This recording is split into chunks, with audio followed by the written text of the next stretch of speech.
فلسطین کے محصور علاقے غزہ پر اسرائیلی فورسز کی بمباری کے 150 دن ہو گئے ہیں، تاہم اب بھی انٹرنیشنل کمیونٹی جنگ کو روکنے میں ناکام رہی ہے۔ اسرائیلی حملوں میں اب تک 30,410 فلسطینیوں کی شہادتیں ہو گئی ہیں۔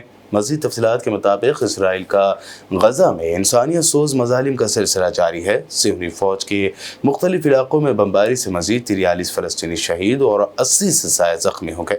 7 اکتوبر سے غزہ پر اسرائیلی حملوں میں کم از کم 30,410 فلسطینی شہید اور 72,000 زخمی ہو چکے ہیں۔ اس درمیان اسرائیلی حملوں میں تباہ ہونے والی ایک عمارت سے 9 دنوں بعد ایک معصوم بچے کو زندہ برآمد کر لیا گیا ہے۔ دوسری جانب اسرائیلی فورسز نے غزہ میں گھروں اور پناہ گزین کیمپوں کو نشانہ بنایا۔ غزہ میں وزارت صحت کا کہنا ہے کہ اسرائیلی فورسز نے شہر میں امداد کے متلاشی لوگوں پر ایک بار پھر فائرنگ کی اور خوفناک قتل عام میں درجنوں افراد جانوں سے محروم اور زخمی ہوئے۔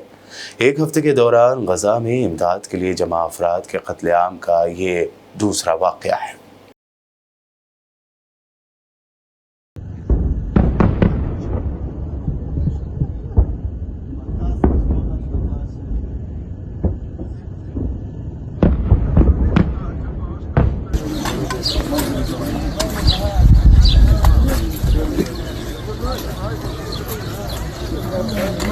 اسرائیل کے ایک اور انتہا پسند وزیر سموٹرش نے شرنگیز مطالبہ کیا ہے کہ غزہ پر اسرائیل کی جنگ پورے رمضان جاری رہنی چاہیے۔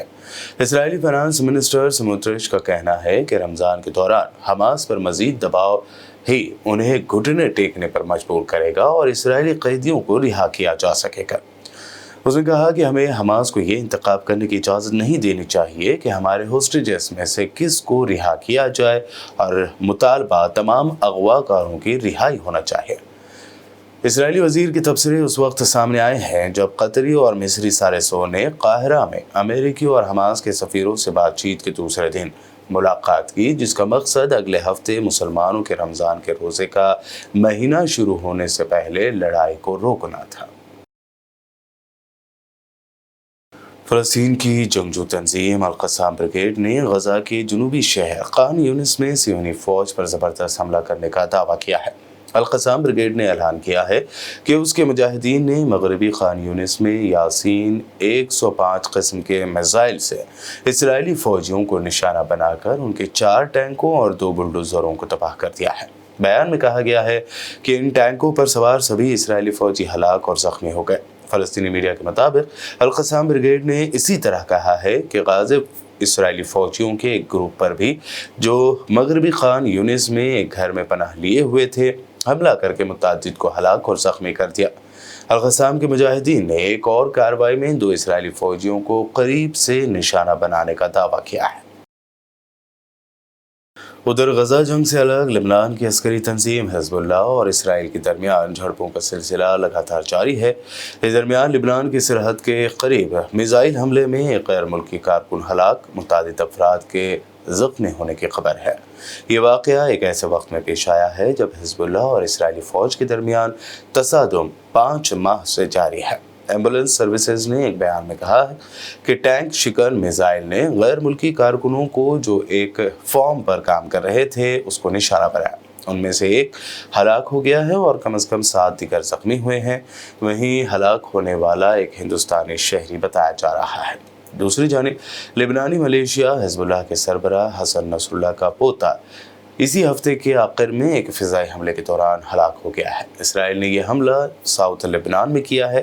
حزب اللہ نے اعلان کیا ہے کہ عباس خلیل بھی ان جنگجوؤں میں سے ایک ہے جو یروشلم کے راستے پر چلا گیا۔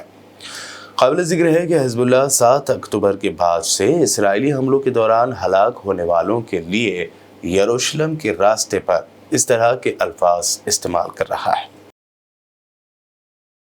ٹورز اینڈ ٹریولز حج و عمرہ گروپ پیش کرتے ہیں لو بجٹ اور بہترین سہولتوں کے ساتھ عمرہ کی سعادت کا موقع۔